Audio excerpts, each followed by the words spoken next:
Assalamu alaikum. I'm the Muslim Principal here, alhamdulillah, with the Muslim Principal podcast, where I'll be inshallah talking to the youth, seeing what's going on in their world, in their head, and they can ask me questions and ask them questions. I've been doing this for a living for the last 20 years. I thought, why not bring the living onto the screen? So, who do we have here? Ismail, introduce yourself, brother. My name is Ismail. I am a first-year student at the Schulich School of Business at York MashaAllah. University at Kiel campus. MashaAllah. You know, we up like that. And I'm joined by my co-host. Assalamu alaikum, guys. I'm Saif Hussain, high school student, entrepreneur, and inshallah future dawah career. That's right, he's an entrepreneur and he didn't even finish his high school. That's the way we roll. Alhamdulillah, alhamdulillah. Alhamdulillah. So, what do we have here today, guys? How was your Eid? Wallahi, alhamdulillah. Which Eid was it? The Monday or the Sunday? We're not Shia, so we Yo, it on Sunday. hold it. Oh. It wasn't the Shias, bro. The Sunnis have two Eids, bro. No, but like everybody's just been telling me that, like we're playing like a joke on our friends saying it's like Shia. Nah, like, bro, like, that's like a you're saying, haram joke. Astaghfirullah. Forget the Shias, okay? They have their Eid, whatever. But the Sunnis, bro, the different, this is an ikhtilafi issue, unfortunately. Some follow local moon sighting still, even for Eid al-Adha. And some follow the Hujjaj, which is, of course, you want to ask me my personal opinion, it's this Eid al-Adha. It should be done when the Hujjaj do the Adha, they do the sacrifice, Yeah, we do it at the because same it, time. did, So- it didn't make sense. Sorry to cut Yeah, you off, no but it worries. didn't make sense to me that some people they're fasting on the day of Eid, while the people in Arafat they are slaughtering animals and they're still fasting, counting it as Arafat. And the Yes, people yes. in Arafat, Yeah. they've already finished. It's their day of Eid So and they're already listen, slaughtering. this is an unfortunate reality of our ummah. There is ikhtilaf, difference of opinion, and we need to understand if the ikhtilaf is within Quran and Sunnah, the madhahib, the scholars who are legitimate Ahl Sunnah scholars, we're going to have that difference of opinion. Until we have an imam, khalifa for the ummah who says, look, this is what the ummah needs to do, we're going to have this difference. So the only way to unite is to love our brothers and sisters who have a different opinion on the... So is it wrong to celebrate Eid on one day or the other if you follow your local imam, your local sheikh? No, Local they're masjid. both acceptable opinions, okay? And I know there are scholars on both sides who are very, very keen on their opinion being the right one. But as long as, look, we're not going to get unity by everybody following the same opinion. Mm-hmm. We're going to get unity by everybody respecting each other's opinion as long as within the Quran and Sunnah. All right? Yeah. Within acceptable difference of opinion. We jump straight into it. Yeah, man, of course. Let's take it a step back. What do you do on Eid? To be honest, first, of course, go lead khutbah somewhere, wherever I'm needed. I'm there, alhamdulillah. Try to get the family with me, but sometimes they're sleeping, and I'm like, yo, you guys aren't coming with me. I'll see you after. I'll take you to the next Eid. What time you pray? Depends, wherever the masjid I'm going to. This year, for the first time, I went to Cambridge Islamic Center. It was awesome. I met the new community there. Tons of people. It was beautiful, alhamdulillah. And then after Salah, come back, go to my in-laws' house, my parents, my wife's parents' house, and then after that, go to my brother's house. We get together, alhamdulillah. What about you guys? How many families do you go to? Oh, we went on to 3 families. 3 families the Three same day. 3 houses the same day. MashaAllah. A lot of One biryani. Oh yeah. Each one has a biryani. Mauritian biryani. Mauritian top. biryani. Like Oh. no offense to like the Hyderabadis and the Pakistanis, like no offense, but Mauritian biryani is on top. Nothing Never. can beat Allah. that.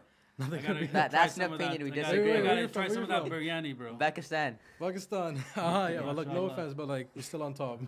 We're still on top with that. Alhamdulillah. So, Alhamdulillah. what about you, Saif? I woke up a little late, so our whole family went to the 11 a.m. at Isna.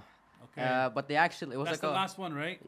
no, I think they had one more at 12:45 Oh, for all the man. people who slept in, like really slept in. I think the 12:45 wasn't announced, was it? That's like the No. secret one in Yeah, case yeah. people like really Yeah. missed the salah, right? The salah that I went to was supposed to be at 11 a.m., but the road on Dundas towards Isna Masjid, 30 minutes from the Sheridan Plaza. Wow, So like wow. usually a 2-minute drive turned into a 30. Alhamdulillah. So alhamdulillah, it got delayed. yeah, like, mashallah. 30, It shows 35 you there's a minutes. lot of Muslims in the community. Yeah. I don't know where they are in other times of the year, but alhamdulillah, can't complain. At least they're coming for Eid. You know what I'm All saying? come together for Isna prayer. Yeah. For, everywhere is packed, mashallah. Yeah, What do you mashallah. think about the people who don't pray and they only come for their Eids? They don't pray the entire year. They don't pray Jum'ah. They pray nothing. But on Eid, everybody just shows up. Look, man, those individuals, of course, they're not practicing a fundamental aspect of their religion if they're not praying 5 times a day. Forget, any other prayers. Jum'ah is also fard. So there are brothers and sisters who we need to help. That's what da'wah is all about. We often think about da'wah as just da'wah for the non-Muslims, but our Muslim brothers and sisters need da'wah. A lot of them might be struggling to keep and hold on to their deen. We need to make sure we have programs and opportunities and make our places inviting for them so that we can bring them back to the deen. That's what this podcast is about. We don't want this podcast to be more than just information, but Inshallah. practical things that Yeah, the man. ummah, the youth, myself included, Ismail, and even And Sheikh. there'll be opportunities for the audience to ask questions, inshallah. Whatever Yeah. they want to ask, we're going to bring it up, inshallah. This is our time, As though. controversial as it is, as long as it's not rated R, really, really R, we'll do it, inshallah. All right? Because we can still do the R. We'll wash it down. Yeah. We'll Wash it make it R More- for like really halal. Really halal. Yeah, really, yeah. really halal version. Yes. Do you want to do a quick Q&A sesh? Quick, fast questions, fast answers? Let's do it. I Yeah, think- and one last thing, if you have any questions, you can leave them right below in the comments. We'll have a link if you want your anonymity. Keep it like we'll have a link to a Google form. Fill it out. Not an issue. Inshallah. Inshallah, we'll cover everything in one of our next episodes. Inshallah. Inshallah. I'll go So with- you guys gonna ask me questions first? Yes, sir. I'm gonna ask you guys questions too, but you guys ask me first. I think the most famous question, and the ones you see on TikTok, on Instagram, is what's an appropriate mahar? An appropriate mahar, bro. Let's start off How strong. old you're entrepreneur, eh? That's why he's asking. He wants to see how far his entrepreneurship should take him before he starts, asking sisters for their hands in marriage. Well, the sisters' fathers, inshallah, for their Inshallah. daughters' hands in marriage. Yeah, we keep it halal. Um, We don't do no haram relationships here. Yes, all halal, inshallah. So, to be honest, there is no minimum or maximum. That's the beauty of the deen. It's easy for everyone, depending on your situation. The sister can ask for whatever it is. She probably will know how much money you have, and she'll ask accordingly, right? The idea is it shouldn't be a burden. At the same time, it shouldn't be like something so cheap. Because some people think like the less it is, the better. That's not necessarily true. Whatever is, a person has, alhamdulillah, hundreds of thousands of dollars, well, they should give some of that, inshallah. So if a sister asks for a pink G-Wagon, 50K, and 6 Camel, I should turn the other way? Well, it depends if you have that. Second thing, it depends if the sister just wants you for that. Okay? So be careful, yani. You don't want a gold digger, as they say. And I think the issue is less of how much the mahar, but the quality of the sister you're marrying. So if the quality is good, then the mahar will be good. No, then the What are you saying, man? What make the mahar happen? now you're putting words in my mouth. Yeah, I am actually. Setting me up. Yeah. We're the ones who are supposed to set you up over here. They got canceled, not us. Yeah. No, the idea is, look, what I tell people, I say give the sister 2 to 3 months of your salary. All right? You're a top G, you make 10,000 a month, give her 20, 30,000. Okay? You're a miskeen, you make, 3,000 a month. I don't know why she's marrying you. All right? But wow, so you're really just like cutting all of us out. Like I don't know how you're going to support her with 3,000, bro. Get your money up. Yeah. Not your funny up. Exactly. Okay? And then you can get everything else up. Allah. The halal things. Yeah, you just have to clarify that. All right. Yes, Insinuating that we're not thinking about the halal things. Exactly. So I got a question for you. Yeah. Okay. Safe. What's up with the hair, bro? Why are you trying to look Jamaican? You don't like my corn rolls? What are they called? Corn rolls. Corn rolls. Corn rolls. Yes. Okay. I don't even know how to pronounce that. So what is that? Is that supposed to be like Jamaican? No, I wanted to change up the look for Eid. Try the something look else. for Eid. But shouldn't you look your best for Eid? The sunnah is to look your best and dress your best, and also to follow the sunnah the best. You don't think I look good? Respectfully, Bro, no. I'm not saying you look good or not. I'm just saying yani, you're not looking very Muslim right now. Sheikh is very I just insulted him. He doesn't want to be blunt, but he's basically saying that it's very bad. It's trash. When Sheikh first saw me, I went over to his brother's house. I was there watching the Oilers NHL hockey game. Yeah, I didn't recognize him. He came in. He's like, "What's this Jamaican doing here?" He's like, "You need the beard before you get those." Not that there's anything wrong with Jamaican. A lot of Muslim Jamaican brothers, alhamdulillah. Had to clarify. Okay? Yeah. A lot of Muslim Jamaicans love Jamaicans, mashallah, right? But it's just not something that you see many Muslims look like that. That's all I'm saying. That's all I'm saying. One day there'll be many, inshallah, Muslims who look like that. Then it's all good. Am I starting a wave? Maybe. Inshallah, no. You Inshallah, start no. a wave, Inshallah, no. Talk to your haters. Look, if you want to follow the Sunnah, yani grow your beard a little bit, right? And look more. I'm trying. You know, yeah. And the thing is, you were successful because one of our boys, he just got cornrows too, and it looks even worse on him than it does on you. Oh, okay. So- See? Sheikh, Inshallah, nobody else follows. isn't it sunnah to get the Prophet? Didn't he get these? He had braids, but he had like 2 or 3. His whole head wasn't all braids like that. And then also, if you're gonna have braids, bro, like the Prophet ﷺ, then I'd say have a beard like the Prophet ﷺ first. Mic So, drop. What, is there a mic here? Without any disrespect, I don't think he has the capacity for that currently. Whoa. Okay, but you know what? As long as you're trying, Allah loves it. Doesn't matter. Even if you have one piece of hair on your face, that is still the Sunnah. Do you have a magic beard though? No, bro, it's okay, bro. Just keep it. Wait it out. It's okay. You can. I'll can thug hit me it up. out. You can hit me up. I got you. Don't worry. I got you. Alright. I have a special formula for you. You see that lineup? Disgusting. Yalla, you guys gonna ask me a question, or am I gonna ask you a next question? How's Eid at Isna?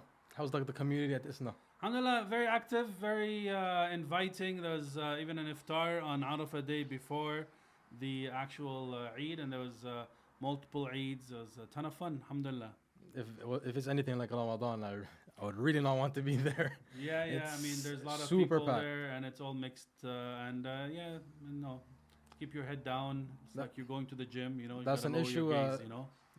That's an issue that seems to be recurring with ISNA and many of the Islamic organizations in the GTA. It's very mixed. Yeah, some of them are mixed, some of them are missed. So all good. Yeah. MSA is like what are those halal dating apps called? Or like Minder, Salam. Yeah, MSA is like a Minder nowadays. Yeah. MSA, yeah. I mean, look, guys, you can make fun of the MSAs all you want, but that's where you need to be to hold on to your deen, because you need Muslims around you, man. 100%. You're on campus, you want to be around the MSA because that's where the Muslims are. You're gonna be like going all by yourself and say, "Oh, I'm too righteous for the MSA," and then Shaitan gets you, because the Shaitan will always get the lone sheep. But when you're with the Jama'ah, then the wolf will not touch you.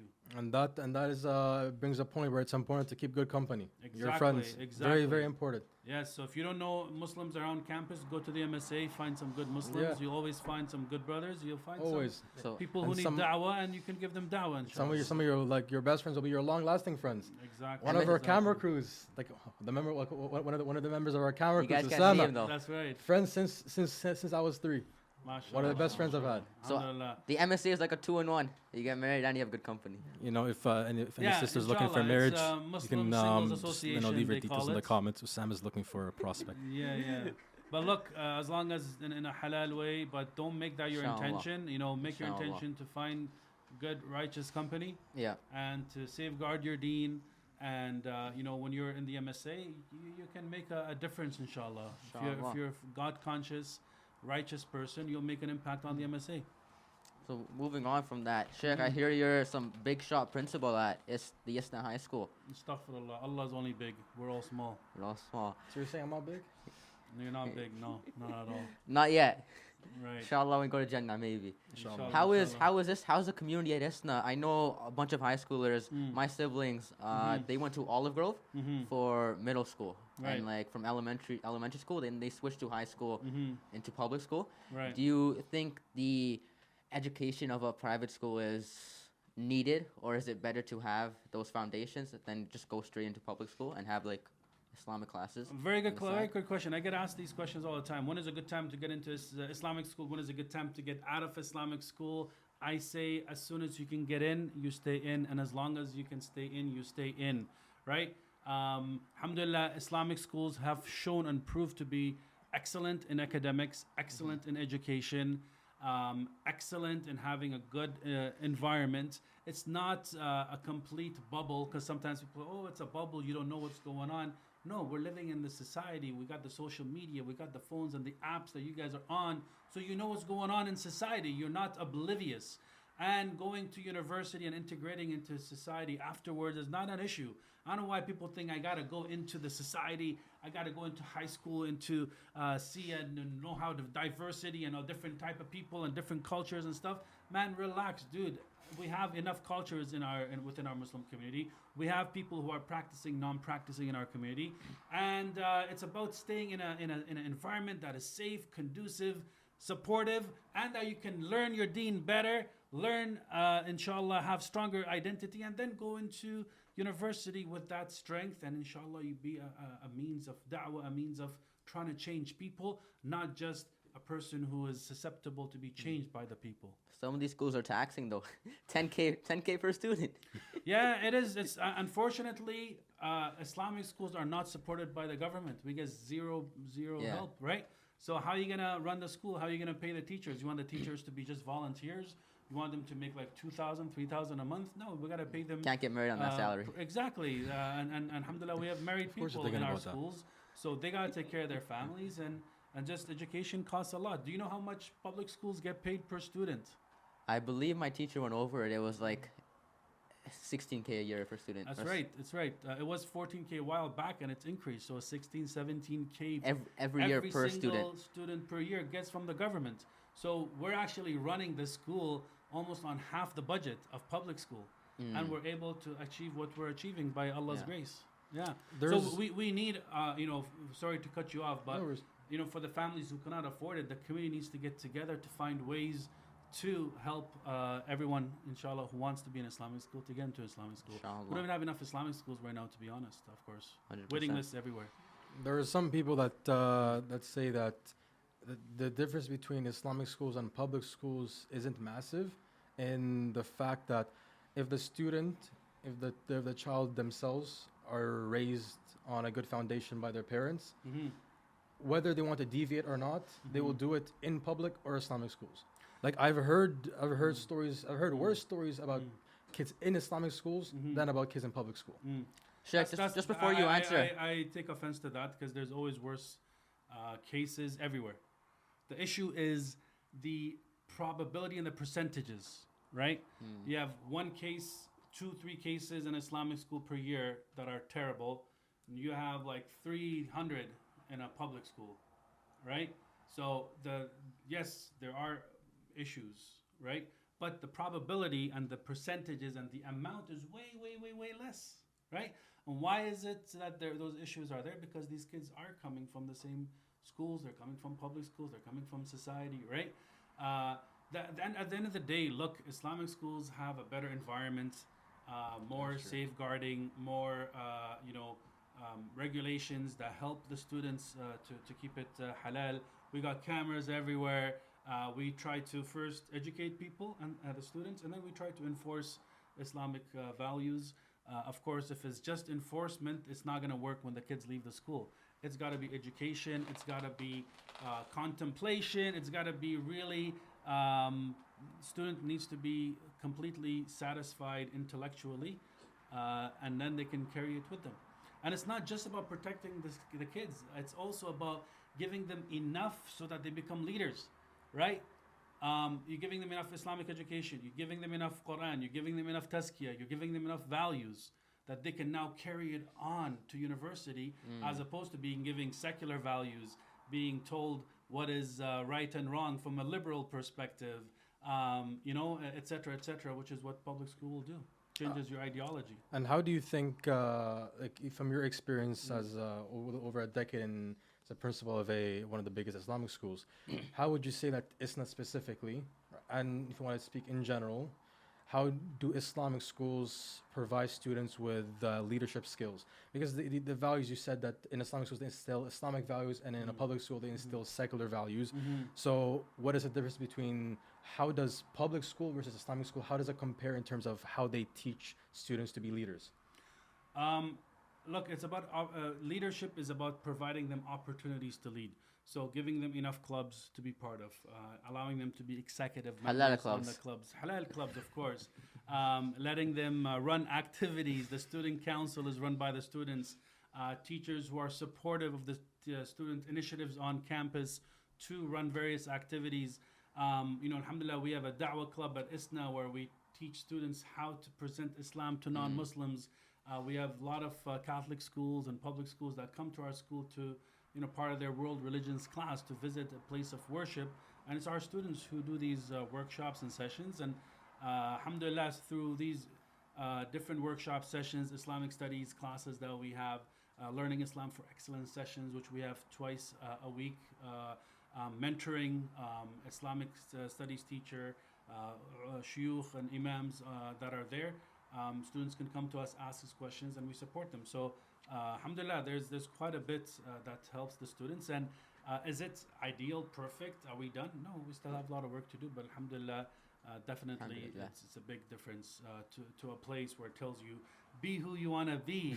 Even if you feel like you're a guy, you're a girl, whatever you want to be, go for it. Postmodernism, Habibi, right? Everything is about how society and social construct, and you can be whatever you want to do. Alhamdulillah, we say you can do whatever you want to do, but there's Allah who's accounting you. There are angels on the right and left that are writing what you're going to do, and there'll be a day of judgment that you'll be accounted for what you do.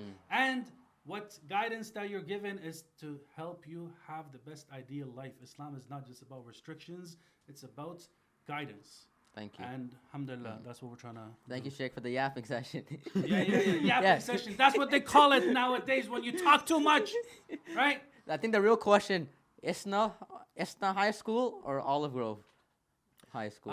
Just go to any Islamic school, guys. Alhamdulillah. They all have their ups and downs. If you can afford it, go for it. And I think he's biased inshallah. at that answer. Olive Grove Yo, on top. I was trying to be so non-biased, and he gave me a slam, like an upper, what do they call it, alley-oop to slam dunk. But I'm gonna just, as long as you go to Islamic school, alhamdulillah, go to Islamic school, and keep your kids in Islamic school if you can afford it. And if you cannot, then give opportunities for your kids to be in the masajid, in the halaqat, chilling with people like me, inshallah. 100%. Even if you don't have these guys don't go to Islamic school, by the way. They're in my neighborhood. I just found them somewhere there. Picked us up on the corner. Yeah. My son's friends somehow. Somehow, somewhere. Yes. I don't know. I got one question for you guys, and I think we're gonna start wrapping this up. Yeah. One question for you guys. You guys asked me so many questions. I'm like heating up over here. I was just gonna say, you turn the AC on, Sheikh. We're on a budget here. We are on a budget, inshallah. We'll get some AC here. Tayyib, guys. A lot of times youth say, our parents don't understand us, or the uncles don't understand what we're going through. The times are different, or whatever it may be. Tell me one thing you would say uncles or older generation doesn't understand youth. In what way, in what aspect do you think they don't understand youth? Or you can say, no, I don't think that. I think I'll go first. I think I should have took a second to think about it, but I think we live in a day and age where there's a lot more information available, a lot more information fast. We have Google on our phone, 7 billion. In a second, you get like 7 billion different searches. And because of that, we're growing up differently. We're not growing up, but like my dad used to tell me, he used to grow up, he used to go out all day without talking to my grandmother or his mother, and there'd be no worries. He used to go outside when he was 5 years old, and it was because that's how society was. Now you can't leave a 10-year-old in the park by himself. So it's just the way we're growing up. So you guys don't know how to hustle on the streets. Keep it halal. Yes. We'll sell lemonade, not drugs. I think it's just in the way of how fast the world is, if that makes sense. Definitely, the social media and the phones definitely has changed quite a bit. Even though I'm on my phone all the time, I'm still missing out on so many things, and I don't know what's going on in some cases. Yeah. It's just the point I was trying to make is there's so much information in the world that a lot of young kids, it's so easy to get overwhelmed, overstimulated, and that's what I think some of these kids are. That's what they call depression or mental illness. Is that they suffer from. Mm. Alhamdulillah, I don't think I've gone through anything on that severe, but I know some kids in my school, some kids in the neighborhood. I see some kids online that they say they're struggling with depression or something along those lines, and I think they just don't understand themselves, and their parents don't understand what they're going through, and why they feel like that. Is the point I was trying to make. I know I threw a lot of ideas out there. Yeah, no, definitely. And it's something we go through at the school a lot of times. We deal with these issues. We try to tell parents, and I do workshops for parents about social media and its impact on the youth. And definitely, subhanAllah, it's a difficult time because same time, you guys always want your phones, man. You guys will rebel against your parents if they don't give you your phones, right? Here. Yeah, and the parents don't know what to do. Like, man, if I don't give him the phone, this guy is going to kill himself. If I give him the phone, he's going to kill himself. So, yeah. Difficult. And I think it's there comes where it's a generational gap between it's a big difference. A lot of our parents they really struggled. A lot of them are immigrants. Like most of our parents are immigrants. They had to fight for their place in Canada. They had to fight to provide for their their families, right? And if you compare our struggles to theirs from an objective perspective, theirs is infinitely harder. They had to leave their homeland that they've known for, that their family has known for centuries or however long, to move to a Western country where they don't even speak the language. They don't. Some don't even have any education, any formal post-secondary education. Right. And they really struggled and to establish themselves today. From our perspective, we're already here. They struggled through that hardship, and we are living in a house that they struggled for. Right. They're providing for us with everything. Our struggles come through ways that they have never experienced before. Like personally, one of my struggles was like stressing over university. Where am I going to get accepted to? Right, struggling over courses, like stressing and over all those little details. Like first world problem. Exactly. Like, am I going to go to this top university or that top university or this one or that one? But they would have taken a community college if they had it back then. Right. And where would we here fighting over? Am I going to go to TMU or York or McMaster or whatnot? Right. So to them, it's you have an education, you have something, right? It's I'm taking the education exam is the easiest one to elaborate on. To them, it's what are you stressing about? You're getting an education. Just be happy with what you got.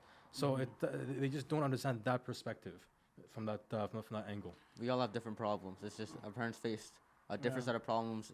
Debatable, might be a little more challenging. Well, I might just not hope be. that with the opportunities you guys have and the information you have and the Google you have and the phone you have and the opportunities you have, that you guys make it better. Inshallah. Make the world better, make this country better. If Allah wills. Make your deen better, inshallah. Inshallah. All right, That's guys, the end goal. I think we're going to wrap it up here. Inshallah, you guys enjoyed the show. We're going to make it even more raw in the future, more questions, inshallah. Hope you guys liked it. The Muslim principal here, Ismail and Saif. And just one last thing, something something so off topic, but what is like a humane? What is the Islamic way on how to kill insects? Like sometimes like I'm in the bathroom and like there's just like ants crawling around. You right? kept us all here to ask that question. You know what? I want to go That's home. a great question. We'll answer it next show. Take care, guys. We'll see you then. Assalamu alaikum wa rahmatullahi wa barakatuh. Assalamu alaikum.